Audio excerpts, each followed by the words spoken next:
Hey everyone, welcome back to the Speak Up podcast. This episode is a replay of a Speak community event that took place on May 17th of 2022. The event was co-hosted by Speak and Untapped and focused on the tech interview process at Amazon, specifically Amazon Web Services. The speakers are Andrea and me, Brian, the co-founders of Speak, Nick Curry, a Senior Manager of Emerging Talent Pipelines at AWS, and Tariq Meyers, the co-founder and co-CEO at Untapped. We're going to dive right in and hear Nick introduce himself. Enjoy the show.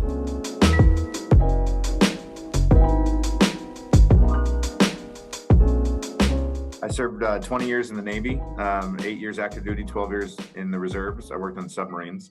So my passion's always been one of a servant mentality. I have a customer service background. I don't have a talent acquisition background. I don't have a programmatic background. I don't know anything about anything other than trying to help people. And that's what I really enjoy doing, is providing customer service. So I work at Amazon because we're customer obsessed. That's one of our most important leadership principles. And I think that I've found a creative way to solve problems by listening to the needs of our customers. And I've done that through some pretty creative programs, such as working with Speak, really finding a solution that no one else really saw, to be candid. I think there was an opportunity for a long time to work with Speak, and I just don't think that the opportunity was presented in a way that made sense at the time. And I think when I looked at it from a different lens of trying to help and work backwards from what we were trying to solve, which is a very Amazonian thing, we had a really great opportunity. And because of that, I get to help the military community, lots of other people that are looking for access and opportunity to roles at Amazon through different channels. Not everyone comes in the same way, and we need to embrace the differences that we all have and find ways to get more people into good roles in AWS. And we get to do that with great partnerships like Speak. Thank you, Nick. So excited to have you. Please introduce yourself, Tariq. Yeah, well, good day to wherever you're dialing in from. You're not going to get the full Tariq Meyers experience today. I've been feeling a little under the weather, but I'm going to bring the heat still because I didn't want to miss the opportunity to connect with y'all. So you'll get like 85%, which in like OKR land is quite okay. Who's Tariq? I'm not an engineer. So shout out to all the people who put 3 in the chat. I'm not one of those brothers, not an engineer, clearly was able to log on to the Zoom today. But I care a lot about tech. And I believe I care about tech for many of the reasons that I think Nick shared. And I know the reasons that, your founders of Speak care about, which is that I really believe that, and we've seen this, right? The business community and the technology community really has a capacity, right? No matter what your role is, to really shape the way we move about the world and really shape, people's quality of lives. People approach the tech community for very different reasons. For me, I did it through a social justice angle. So very quick intro, graduated from college, first generation college grad, Black and Latino, thought I was going to go to law school like most first generation Black and Latino brothers who care about politics do. Realized that I did not want to go to law school and applied to a bunch of fellowships around the country, fresh out of college, bright-eyed, right? Obama baby in many ways. I actualized my first ballot that I cast was for that administration. And so ended up landing, funny enough, in this nonprofit in Berkeley called the Green Lining Institute that really focused on non-traditional civil rights issues. And so growing up, I never realized that access to technology, closing the digital divide, teaching folks a new language like coding languages, et cetera, was a real social justice issue. But then when I reflected back on my experience, I grew up not having internet in the house, right? I was one of those kids who had to, stay after school at the library to finish papers and that sort of thing. I didn't have a computer at home. And so at Greenlining, we were advancing many of these non-traditional issues: access to democracy, access to technology, access to healthcare, you name it. So fast forward, because I don't want to be on my pulpit too long, ended up, I was at the capital of California up in Sacramento. Greenlining, my nonprofit, was testifying on an environmental hearing. So was the government relations team at Lyft. At that time, Lyft was about 97 employees total. And I was hearing their message and I was like, damn, here I am, broken nonprofit, not making a dime, really trying to change the world. And I see these brothers and sisters, people who look just like me, right? At that time, Joe Opaku was the VP of government relations, speaking to senators about why not only Californians deserve equitable access to transportation, right? But the nation does as well. So long story short, ended up getting my first gig at Lyft. That's how I broke into the tech industry, built out their community affairs team. We went from 24 cities to 24 states. And then what I realized is this room is incredibly diverse, but when you thought about the driver population juxtaposed to who was working inside of Lyft, it was night and day, right? I was like one or two brothers in the organization. I was like, we got to change this. So ended up becoming Lyft's first head of diversity and inclusion, and fell in love with the work. Did that at Lyft till we went public. Did the same thing at Coinbase. Crypto was a lot worse. So happy that that it's normalized a bit. And then I ended up meeting these two founders who are looking for kind of a third wheel in their relationship to really step up to this opportunity of what is the future of work, which we'll talk a little bit about today. And that's what birthed Untapped. We're called Untapped. We've had a couple of different names. We won't talk about that drama just yet. But we're called Untapped now officially. Our mission is to make the world more equitable. We believe we'll do so by broadening access to transformative careers. And so if you're wondering why I'm here with you today, it's because I stand with Speak and wanting to do the exact same thing for the folks who join these calls, right? I believe that if we continue to broaden access to opportunity for folks in the world, folks who come from every background and experience and every walk of life, then we'll see some amazing changes, more so than we already have in the world. So thank you for letting me speak at you for a moment. And Nick, it's a pleasure to share the stage with you, of course, and thank you for your service. This is only 85% of Tariq, man. Woo! That's right. I know. I put you with an equal, Nick, because I knew that you would like it. So he's one of the best presenters and people that like everybody like when he goes and talk, everybody loves it. And question for Nick. I think just let's get this out of the way. There's so many people that are looking for their first job ever in tech. They're like bright-eyed, graduating with computer science degrees or other equivalent degrees, whatever. And tell us a little bit about the process. What is happening at the AWS? What are the plans for the future? How are you trying to absorb and try to help really bring more people like the ones attending today's call to the mix? Thanks. Sure.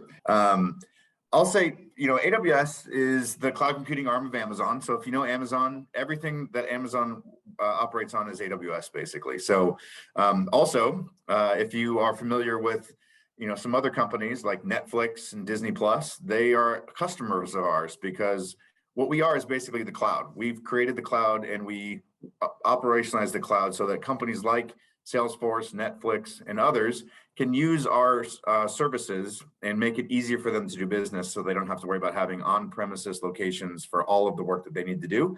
They can migrate their services to us and we can make their jobs easier. And that's what we really do. So if you really like technology, you're definitely coming to the right place. AWS is the cloud computing technology lead for everything that we try to do in the cloud. We appreciate people that also have high learn and be curious, one of our favorite leadership principles at Amazon. We want people that are interested in the cloud, that maybe don't know anything about the cloud, but have learned about the cloud, that have spent time understanding how the cloud can help solve a lot of big problems in the world. That's a really important thing. For the future of Amazon, we want people that are interested in defining the future. The great thing about working at Amazon is I promise you, if you get a job here, you will eventually work on something that has not been invented yet. Before I worked here, the Astro robot that just came out did not exist. It was not even a thing that anyone was thinking about. And now we have robots driving around in your own house. So if you want to have an opportunity to work and build the future, then AWS is definitely a place for you to be able to do that. And we're going to go back up to the interview process and all the thing. But first taking it back to Tariq. Tariq, you've been around a lot of companies growing fast, hiring, trying to diversify. You've helped companies, with that effort of diversity, of course. What is the mark of a company that is doing it well, of a truly inclusive company? What would be the characteristics that you would? Oh, yeah, I mean, so many. Taking a step back, I think that, pre-pandemic, I think that a lot of organizations were really searching for out of the box inclusion solutions, right? The toolkit looked like something like this. It was I have a few ERGs, right? And like, I have a couple of brown faces in high places on my, my webpage. And, my company posts a Slack or a tweet about, what they're doing for the communities that I may represent during a particular affinity month. We find ourselves in AAPI, Heritage Month now, but the same is true for Pride next month and Black History Month in February and Women's History Month in March. That's kind of like what the table stakes, it felt like, of like, oh, wow, this is an organization really signaling that they're an inclusive culture. And I think that post-pandemic, a lot has changed, right? Like, what's changed? So the first is, we saw like a Black Lives Matter movement that like, I think really captivated the business community in a way that it hadn't before. And what I mean by that is that, relatively as like an industry, as like a tech and finance industry, while some companies, some of those outliers like Lyft and Twitter and others, I think leaned really into social justice movements, right? And like really took a stand. Many companies just didn't. They didn't really figure out how it fit with their mission. The same is true for the Stop AAPI, hate movement that we saw thereafter. The same is true for us uncovering how caregivers, moms and dads and folks who are taking care of family members didn't have the resources to take care of themselves, et cetera. So I say all that to say that what worked before the pandemic and like all those social justice movements just doesn't really work now, right? Like it's still, those things are still important, but people's needs have changed. So if you ask me today what I look for the number one thing that candidates are looking for right now is flexibility, right? I think that folks, no matter where they are in their career, inclusion is about flexibility, right? That's what equity is. It's about meeting people where they're at. So if I'm a caregiver whose nuclear family was impacted by the pandemic and I can't commute to the office, let's just say, right? Am I signing up for a role that requires me to commute to the office? Or if I'm working in a hybrid model, right? There are many organizations who are allowing folks to choose to go into an office or not. The first thing I would ask a recruiter is, do you folks have childcare stipends, right? Or transportation stipends, right? Because I may live in an area where transportation's not as accessible after I move post-pandemic, or food stipends, or you name it. So I would say that like the things that I want to know from an organization are not just the traditional, do they have ERGs? Are they, tracking promotions by demographic? Tell me of the ways in which they're investing in, my learning and development. Show me the ways that they're contributing to the communities that we have an imprint in, much of which Amazon does. So kudos to Amazon, but also those things that we may not have thought of before the pandemic. How are you enabling me to be, still maintain my lifestyle kind of post-pandemic, are some of the things that are still important to me as a candidate, but also I think important to a number of the candidates that we speak with.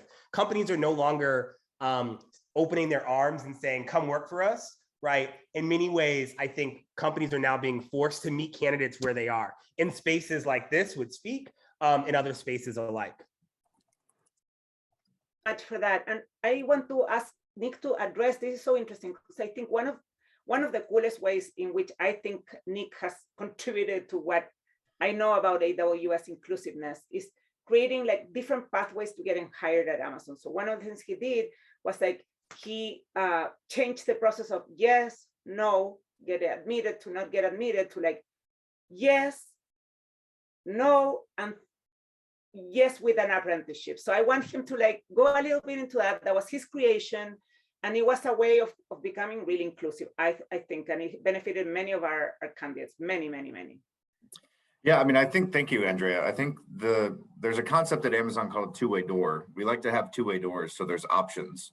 And when I sat down and was thinking about how we could work with Speak more deliberately and then other ways to help more people, I realized that our interview process in some aspects is not a two-way door. It's only a one-way door. You go through it and it's either a yes or a no, and you can't really figure out another way to do it. And I didn't think that was, very Amazonian. And I thought we should be able to be more creative, right? Like I told you, we build the future. So one of the great things about working here is if you have an idea on how to do something differently and you can write it down in a narrative, not in a PowerPoint, but in a narrative, likely people will read it and say, go ahead and try it. And that's what happened. So we basically said, we have this apprenticeship program that we started with the military community, and we built it on the premise that military candidates have very strong leadership principles. If you look at our 16 Amazon leadership principles and you look at the core values of many of the members of the military, they're very similar. And so we said, we know that they don't have the technical skills needed on day one because they don't teach the cloud in the military, but they have some tech skills. And I think we can teach the gaps. And if you ask any Amazon hiring manager, leadership principles are much more important to Amazon than tech. We can teach a lot of things. We can unteach a lot of things, but I can't teach you good LPs. That's why we focus on them so much in our interview process. So we said, the military community can't be the only people that have good LPs out there. There's got to be other people that have good LPs. So we should try to broaden this concept of really looking at what is positive and what we can work with. And more likely than not, you're going to find a hiring manager that wants to work with someone that has good LPs and has demonstrated the ability to learn tech, but may not be a master of it. And so we can use the apprenticeship program to provide that secondary option. There is still, unfortunately, a no. If you don't have strong LPs and you don't have strong tech, that's not a good fit at Amazon right now. But if you have good LPs and you need to develop your technical skills a little bit more, maybe you didn't get a chance to do an internship. Maybe, you just haven't had a lot of professional experience. That shouldn't be held against you. Let's work with that because those LPs are so important. So when we interview you, we offer you an opportunity. It's still up to you completely to take the opportunity. For many, an apprenticeship isn't what they're looking for. They want that full-time position. But for a lot of people, working at Amazon is something they really want to do, and they're really interested about it. So adding the apprenticeship as another option for people with an opportunity to still convert into a full-time employee at the end of the very short 6 to 9 months provides a lot of opportunity. And again, I'm all about providing access and opportunity for things that other people don't usually get. And so apprenticeship provide that solution for us. That's fantastic. And so taking it back to Tariq, maybe the question for you is, what would you advise candidates here, people that are going to go into a workplace, right? They're going to go hopefully into a great, place with Nick and his team or whatever. But if they don't, they might go to another company, right? And they find themselves in this position and they don't know how to advocate for not feeling included or having a hint that there's something there, but they don't know how to say, what are the things that they have to look out to? How you suggest that they deal with it once they're in the workplace, in a way that still allows them to work with the people and make a change. So, we're trying to, we're trying to change the workplace, but we're trying to, bring other people along. I'm just curious what do you recommend to candidates starting a new job? Yeah, I have some friends who've parlayed a little bit at Amazon. And so I know that you folks do a great job at enabling some of your new hires to do some of their best work. But even some of the best onboarding experiences that I've seen, folks still get lost, right? I was one of those people at Lyft.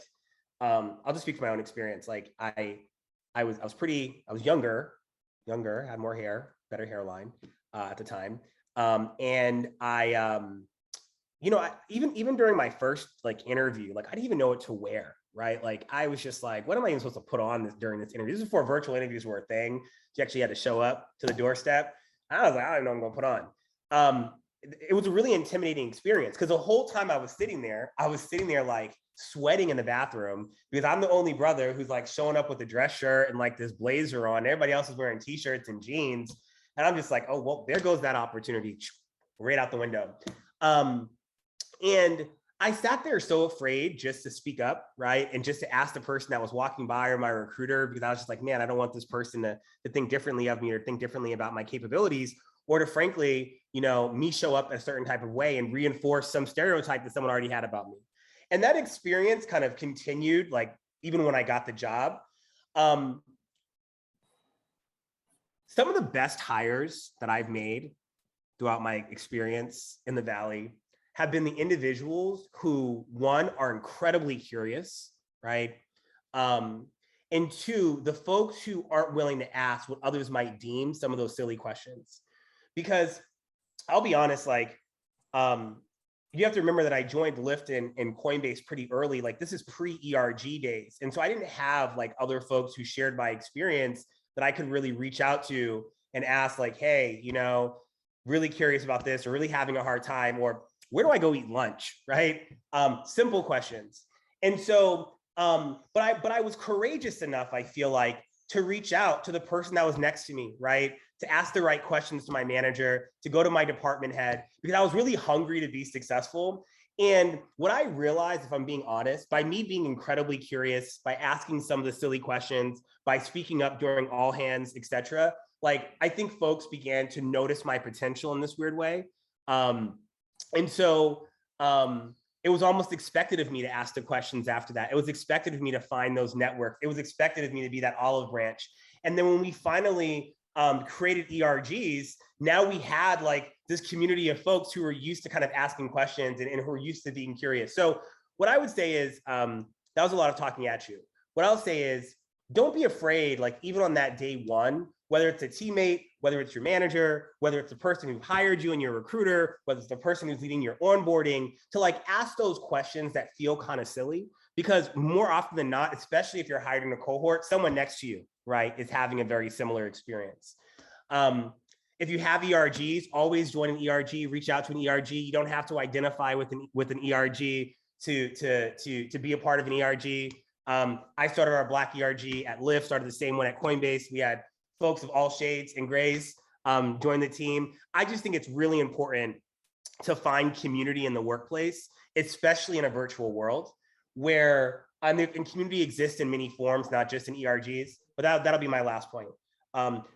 I can't express enough how many folks' experiences can fly under the radar in a virtual world when they aren't intentional about forming community with the folks that they work with. And so I know we all have lives outside of work. I know I do, but it's really important to me that I find, and it always has been, to find community with the people that I work with, so you don't feel like it's a lonely experience. Whether that's at Amazon, Lyft, Coinbase, Untapped, we're hiring, wherever you might find yourself. And this goes back, then I'm gonna bring it right back to Nick. This is excellent segue, because what Nick has done also very innovatively, and which has benefited our community tremendously, is that he has hired people in cohorts. So he has hired cohorts of people from Speak, like throughout this year and a half. So tell us, I mean, I'm sure, and that was intentional. I think it was to make that community that cohesive. Tell us about what has happened to a Speak community within Amazon, and what has happened a little bit with that experience, that experiment. It hasn't been an experiment. It's not an experiment. It's just exactly what Tariq said. Like, shared experiences and finding your community is super important to moving into a new career or a new place, especially where most of us are remaining virtual. It's very difficult to go into the kitchen and meet someone new and have a conversation and make a friend at work. That's impossible. You can't schedule a hallway conversation on Zoom. That just doesn't work. So we intentionally create cohorts whenever we can, because we want people to have shared experiences. One of the most isolating feelings in any company or any new place is feeling like the only. And so we don't ever want people to feel like the only. We want to introduce communities and let candidates or new employees choose to go in there. We don't force anyone to join our Slack channel. We don't force anyone to have a mentor, but we expose opportunities where people can self-select into as many groups or as many opportunities as possible. We think it's important that we share these experiences on every new hire orientation for any Speak candidate, any military apprentice candidate. There's a slide that rotates for about 4 minutes that shows every single affinity group inside Amazon, and then has a 2-sentence description of what they are, who they're for, and what they do inside the community of Amazon. And so we want people to understand that there's lots of places you can be represented, you can feel connected, and they're great for new employees to meet people, feel like they belong, feel like there's others that look like them. I think one of the other things that we did intentionally on my team is that we know that we're working in communities that are traditionally underserved. And so my team looks like like the people we're hiring. I think it's extremely important for a company as big as Amazon to have people that look like our customers, that look like our candidates, that look like the people that we want to work here, so that people can see that there are someone like them there, and they feel like they already belong, because when they get on the screen to talk to a recruiter for the first time, they have an identity and they feel like they're connected to that person. So that's another thing that we do very intentionally on my team to build that sense of community. And we're gonna open this to a community. So, hi, can you hear me? yeah, We can. Okay, I had a quick question. I think it was Tariq who was talking about ERGs, but I don't really know what ERGs are. Oh, that's a good question. Yeah, my bad. Because I didn't know either. So ERGs, and then Nick, I'd love to, maybe you can roll down also kind of some of the different ERGs that are offered at Amazon. It might be just cool to give it an insight into different ones that are there. But ERGs are called a lot of different things. They're called employee resource groups. Sometimes you hear them called business resource groups. Sometimes you just hear them called affinity groups. But oftentimes these are spaces or communities that exist within the workplace that are tied to a particular identity or experience, right? So that might be, Black at Amazon, or I think the Black ERG at Lyft was called Uplift Forward, or folks who may be neurodivergent, right? And we're celebrating neurodiversity, or an employee resource group or business resource group for caregivers. But traditionally, these groups have been spaces for communities of folks that have historically been underrepresented in a particular industry, in our case, tech and finance, to come together, share about their experiences, celebrate one another, but also invite other folks who may not be a part of that identity, right, to learn about their experience. I grew up in a very diverse community and felt lucky to do so back in Boston, but there are some folks who, I was the first brother they ever met. And I was like, well, damn, this is pretty tough. Okay. You set a high bar, but it was a really good opportunity to share what my experience was like to be Black in the world, what my experience was like to be Black in the workplace. And it brought a lot of people together. Some organizations, require you to be of a particular identity to join the group. Most organizations say you don't have to, right? They just say, come, if you're not a part of that particular identity or community, come with an open heart and open mind to learn. So they've been really helpful in making sure that, diversity strategies have been on track. We're celebrating affinity months like Black History Month and Women's History Month and Latinx Heritage Month, Pride. And are also good places where if folks need a shoulder or someone who might share their experience, they can come there and get that. Hopefully that answers your question. And for everyone else too, who want to know what ERG is. Nick, what ERGs are at Amazon? I'm just curious, or what are the ones that come top of mind to you? So we have quite a bit. The biggest and the one that's been around the most, that's the globalist. The biggest one around the globe is our Warriors at Affinity Group. That's our military affinity group. And we have the exact same open door policy that you just described.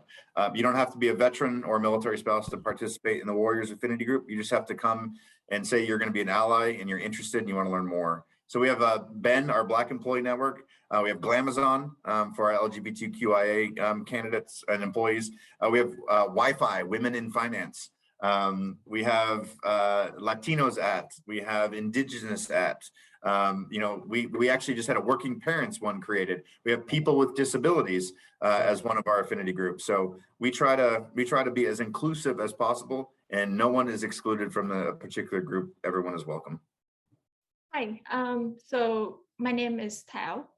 What are your thoughts on Amazon's leadership and how does that impact your workplace culture?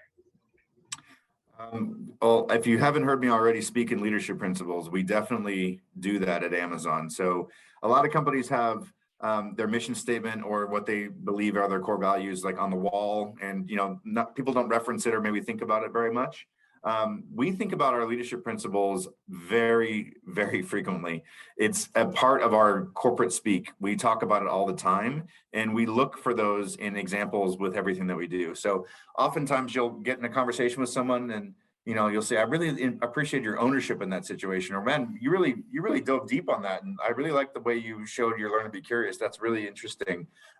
It is paramount to what we do at Amazon. Those leadership principles are key to everything we do. They're not just fancy things we carve into the wall. We actually really implement them and execute them every day. Hey, Ramazan. Hello, can you hear me? So during the interview, how do I make sure that the interviewer sees that I possess these principles as well? How do I demonstrate these principles in the best way? Sure, great question. And by the way, interviewing at Amazon is probably similar to interviewing at some other tech companies. So I want to make sure Tariq can weigh in too on interviewing skills as well. But for Amazon, there's no secret. Like, we don't want you to memorize our leadership principles, by the way. That will come off very not you if you came in there and just memorized all 16. That would be unnatural. What we do is we ask behavior-based questions, and we ask you to respond in the STAR format, so situation, task, action, result. And the questions can be varied in nature, but they are tied to a leadership principle. You won't know what that means, but they'll be an example like this. They'll say, Ramazan, tell me about a time you had to deal with an upset customer. What was the situation and what did you do to help that customer out? Now you could hear customer and think, well, maybe that's a customer obsession answer, but maybe it's not. Maybe it's an ownership question. Maybe it's a disagree and commit question. What I always found was when I was preparing for my interview from my personal experience, we had 14 at the time. We've expanded to 16 since then. But I actually wrote out 2 or 3 responses to each one. Now I'm a visual learner and I like to replicate things. So for me, looking at them and writing them down helped me remember them. I didn't memorize the LPs, but I remembered the questions that were going to come up and the answers that I wanted to talk about myself. I think it's much more important, instead of remembering and memorizing and worrying about the LPs, is to figure out the 8 to 10 questions and 8 to 10 stories. These aren't just answers, one-line answers. These are stories you're telling us about something that's happened to you in the STAR format. That's much more important. If you look at those, you're going to then see, based on the verbiage of the leadership principles, well, this one would work here, this one would work here. It's okay to repeat yourself in an interview, maybe once, but you want to have a varied answer of questions.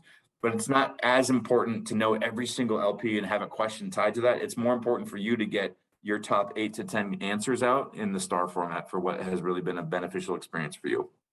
I'll say that what Nick is speaking to, and he alluded to this, is very much of what a lot of tech companies look for.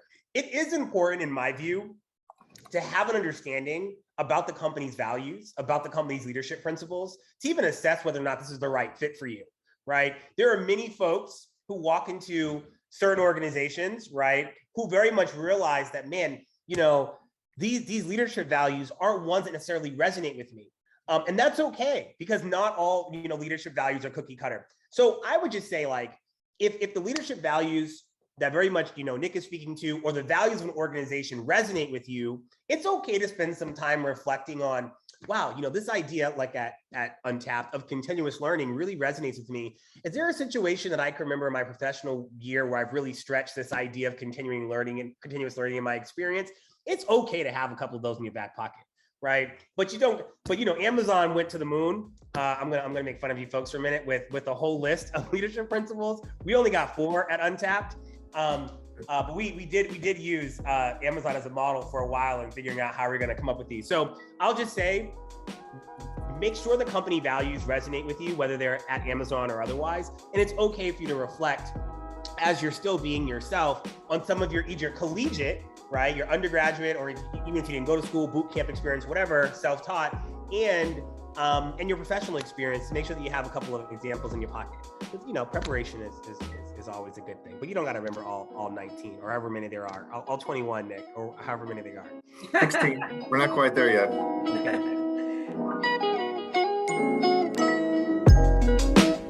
That was fun. Thanks to Nick and Tariq for sharing with the community. Hit subscribe so you can catch it when new episodes drop.